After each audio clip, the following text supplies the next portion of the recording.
we're getting up. Do we leave at once, huh? Are we going now? Hush, hush. I implore you, now look. Your father has a headache and so have I, so quiet down or no one goes to grandfather. And why is it you preparing breakfast? Where is Samara? Oh my gosh! Close, coach. And Toy, the open carriage. But the dust, Senora. But better to be dirty than to be born alive. And what ails your wife, eh? Have you been beating her again? Oh no, Senora. I never touched her. Then why is she screaming? Is she ill? I don't think so, Senora. Think so. But how do I know? You can see her by yourself. Senora, she's up there.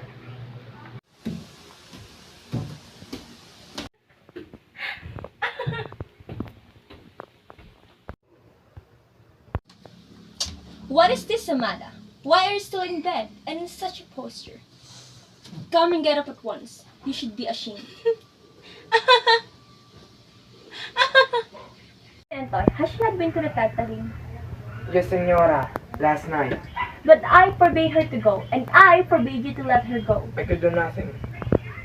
You beat her at the least pretext. But now, I dare not touch her. Oh, and why not? It is the day of Saint John. The spirit is in her. It is true, Senora. The spirit is in her. She is the Tadtarin. She must do as she pleases. Otherwise, the grain would not grow, the trees would bear no fruit, and the river would give no fish, and the animals would die. Naku, I didn't know your wife was so powerful, Antoy. Sometimes, she's not my wife. She's the wife of the rivers. She's the wife of the crocodiles. She's the wife of the moon. But how can they still believe such things? You should have seen that, Antoy. The way the bird treats her. She cannot say a word, but he actually tries. But this morning, he stood up as meek as a lamb while she screamed his scream. He actually seemed in awe. Did you know? Actually afraid of her? Oh look, here comes the Saint John. Here comes the man with their Saint John. San Juan, San Juan. Here comes the man with their Saint John. San Juan, San Juan. Here comes the man with their Saint John. San Juan. Here comes the man with their Saint John.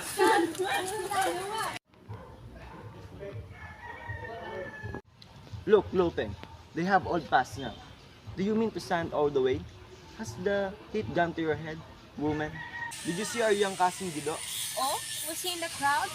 A European education does not seem to have spoiled himself for country pleasure. I did not see him. He waved and waved. The poor boy, he will feel hurt. But truly, Paeng, I did not see him. Well, that is always woman's privilege. But I adore the old fiestas of ours. They are so romantic. Last night, do you know, we walked all the way through the woods, I and some boys to watch the procession of the Tadtarin. And was that romantic too? It's weird. It made my flesh crawl. All those women in such a mystic frenzy, and she who was the Tadtarin last night, she was a figure right out of a flamenco. I feared it is enchanted, Guido, but that woman happens to be our cook. She's beautiful. Our Armada, beautiful, but she is old and fat. She is beautiful. As the old tree you are leaning on is beautiful.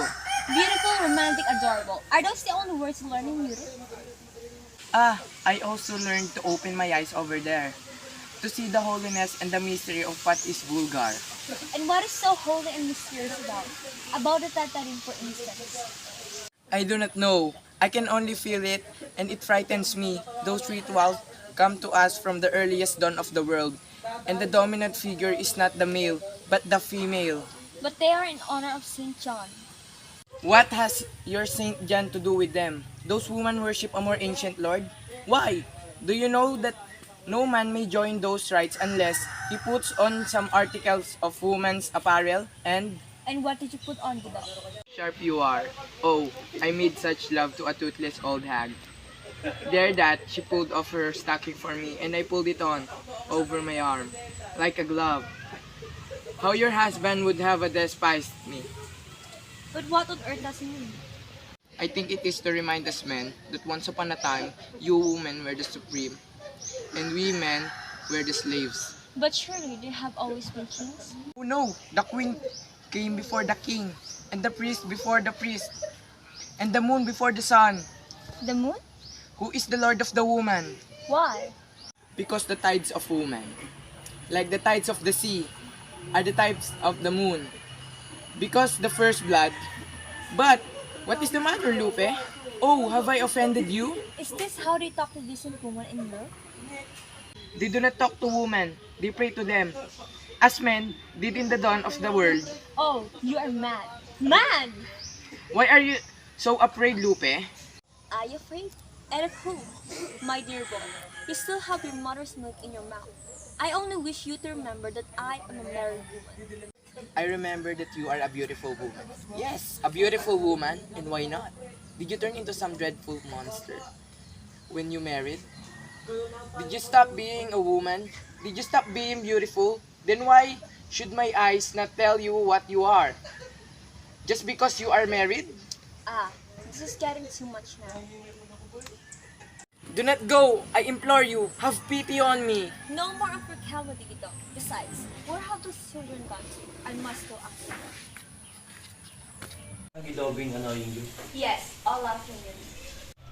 This young man today, what a disgrace they are. I felt embarrassed as a man to see him following you with the eyes of a whipped dog. Was that all you felt, Paeng? Embarrassed as a man? A good husband has constant confidence in the good sense of his wife. He kissed my feet. Do you see? They have the instinct, the style of Canala, to kiss a woman's feet, to follow her like a dog, and to adore her like a slave. Is it so shameful for a man to adore a woman? A gentleman loves and respects women, the cads and lunatics.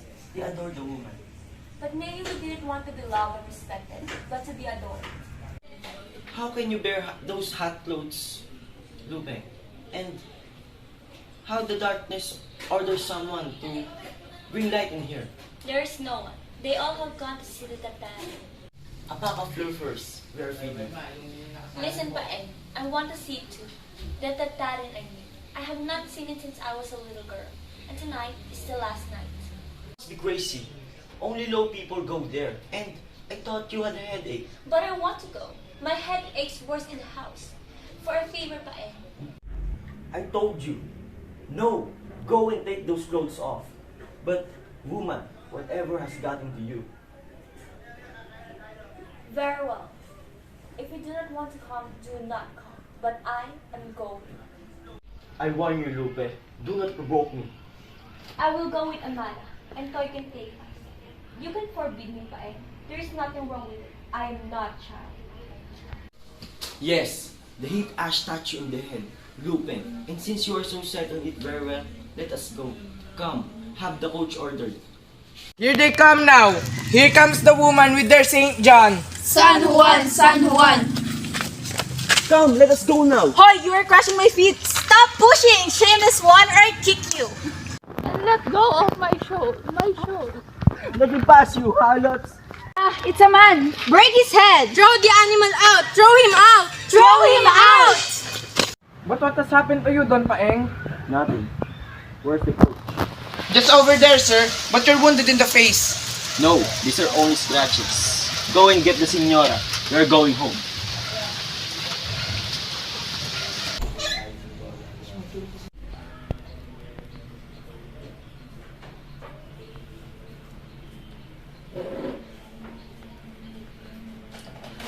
What a sight you are, man.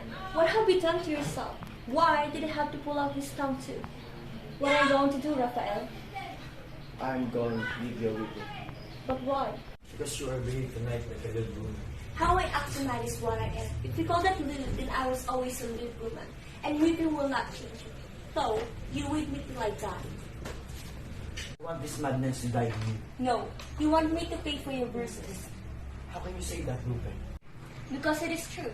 You haven't whipped with a woman, and now you're thinking to avenge yourself by whipping me. If you can think that of me, You can think of me as a little woman. how do I know what to think of you? I was sure I know you as I knew myself. But now, You are as distant and strange to me as female Turk in Africa. Yet you would dare with me? Because I love you. Because I respect you.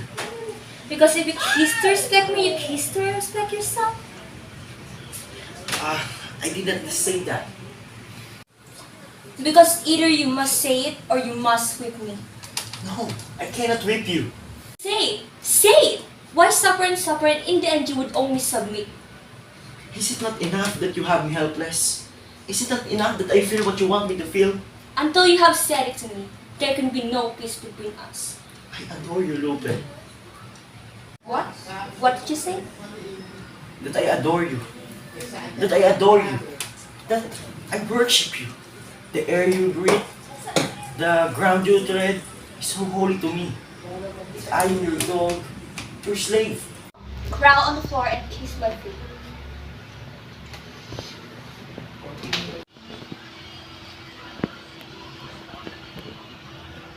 Escucha las palabras de las brujas, los secretos escondidos en la noche. Invocamos ahora los antiguos dioses, la obra de la humanidad. Escucha las palabras de las brujas, los secretos escondidos en la noche. Invocamos ahora los antiguos dioses, la obra de la humanidad. Escucha las palabras de las brujas, los secretos escondidos en la noche. Invocamos ahora los antiguos dioses, la obra de la humanidad.